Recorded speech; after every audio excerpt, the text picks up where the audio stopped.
Welcome to the Sleep Sense Show. As always, brought to you by the Sleep Sense program, where podcast listeners can get a free customized sleep plan by going to www.sleepsense.net/listen. Hi, I'm Dana. Welcome to the show. Tell me if this scenario sounds familiar to you. You've got your 2-year-old getting ready for bed, and the best and most favorite part of the bedtime routine is bath time. In that little toddler goes to kick and splash and play in that tub indefinitely, really. She would stay in there all night, you think, if you let her. She's happy as can be in there. However, we've got to keep bedtime moving, don't we? We can't have her in there for the next hour. Sure, that's not good for her skin, and that's going to push our bedtime too late. So you give it a good 10 minutes, you start warning her that she's going to have to get out soon, and then you go ahead and ask her to get out. Then that unleashes the tantrum. She doesn't want to get out. She's begging you for more time. You're going to have to reach over the tub and haul her out of there while she kicks and screams and has a huge fit. Does that sound familiar? I know it did for me. Every night, especially with my second son, big fight to get him out of the bathtub. Now, I'm going to fight the fight because that's the kind of mom that I am, but I would prefer not to, right? It's not a pleasant way to end our day together, and I want the bedtime routine to be as enjoyable as possible because that's, setting the stage for the night to come. So I'm going to share with you my favorite, hands down favorite gadget, tool, weapon, whatever you want to call it, for solving this kind of toddler behavior. Are you ready for it? It's going to sound simple, but I'm telling you it is very effective. That is a timer. A timer, a simple egg timer, a portable timer, a timer on your phone, whatever you want to use it. So here's how you make it work for you. I actually prefer a timer that can be seen from the counter. Let's say if we're talking about the bath situation, we've got our timer sitting on the counter in plain view of the child. I actually love the timers where they can see it's called timed timer.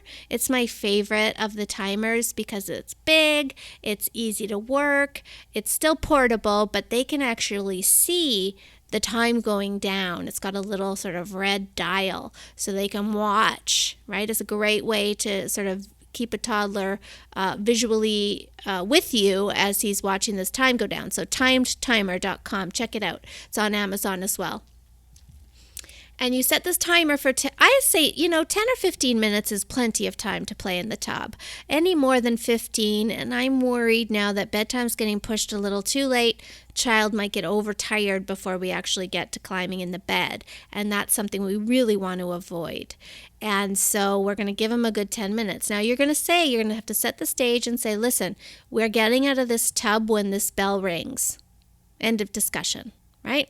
And then when the bell rings, you're probably still going to have to haul her kicking and screaming out of the tub for the first few times.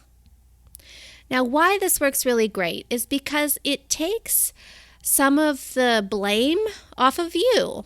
So it's not just mommy deciding or daddy deciding I have to get out of the tub, because what happens when it's your decision? There's wiggle room. Isn't there? There's pushback room, because if you're a parent, like all parents, we are not perfect people. We don't do everything perfectly night after night. And there will be times when she starts to whine for more time and you give it to her. Right? Don't shake your head that you don't. I know that you do. You give it to her. You're not ready for the fight yet, so you let it slide. And so they know when it's mommy, it can work on occasion. My protest and kicking and screaming actually does work, and therefore that's why they do it.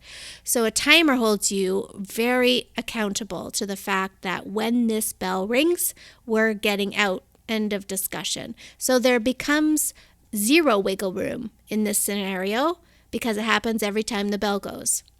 So that's really going to speed her up into getting on board with this idea. And then she'll begin to see there's no reason to have a fit because it happens anyway. And you can even encourage this along by saying, the timer is gone, it's time to get out. Would you like to do this the easy way or the hard way? This is another great strategy I use for all things: teeth brushing, sunscreen application, getting out of the tub, the easy way or the hard way. The easy way is, I have your towel ready for you. You climb out of the tub. I embrace you with the towel, give you a tickle and a rub down with the towel, and it's lovely.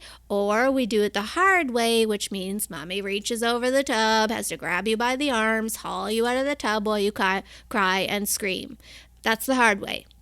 So given the options, they will eventually choose the easy way. The bell has rung. Easy way, hard way. I'll pick easy. Out she gets. Problem solved.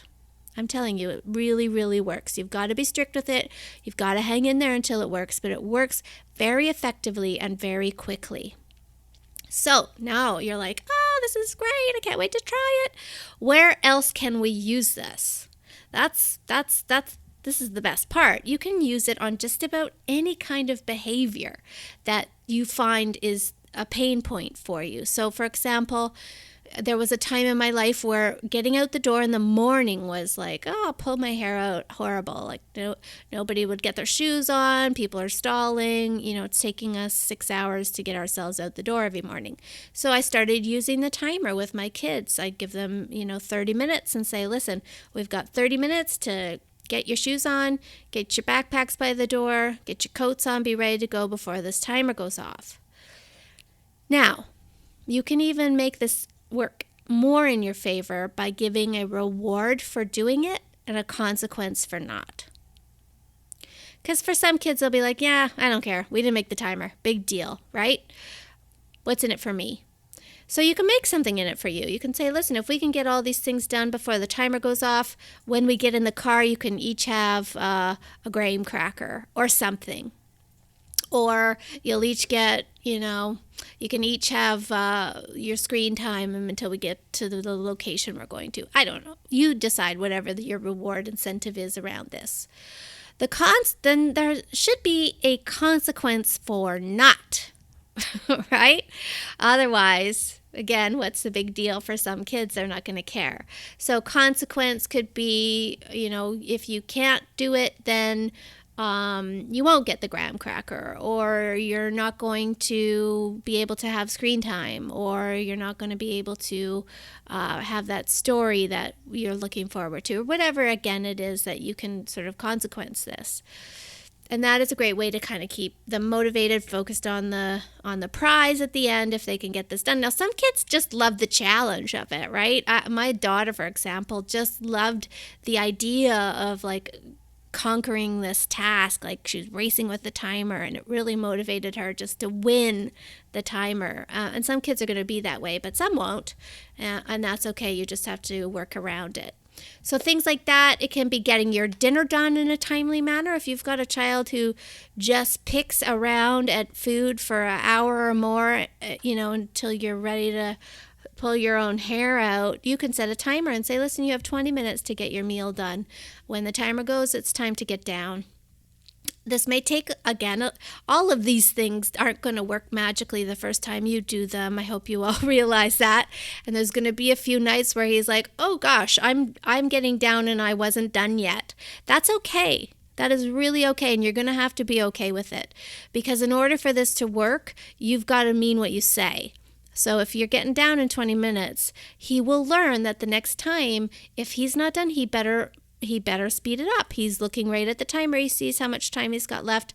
And you can help it along by saying the timer's going to ring in a few minutes to make sure that you've got your tummy full enough. But that's a great place for it to work too. Getting homework done. I have a son who likes to let his mind wander, and what should have been a 10-minute homework assignment takes an hour or more. So setting a timer for him is really effective to help keep him focused, to see if he can beat the timer, get it done within the 10 or 15 minutes. So that's another great place to use it. Brushing teeth, you can use a timer. You can say, Mommy does it for 2 minutes, and then baby can do it for 2, and you can use a timer to indicate when it's time to switch. See, you can just use this for just about anything, and it's really, really effective. Again, it takes the pressure off of you, and it just makes that boundary crystal clear, right? There's no reason to push because that timer doesn't lie, and when it rings, it's ringing, and we're moving on. All right, I hope that helps. It's my little trick, one of my tricks in my bag of tricks. I hope you enjoy it. Thanks for listening today. Sleep well. Thanks so much for listening. For more great tips on helping your child sleep through the night, remember to subscribe, rate, and review the show on iTunes or Stitcher, and never miss an episode.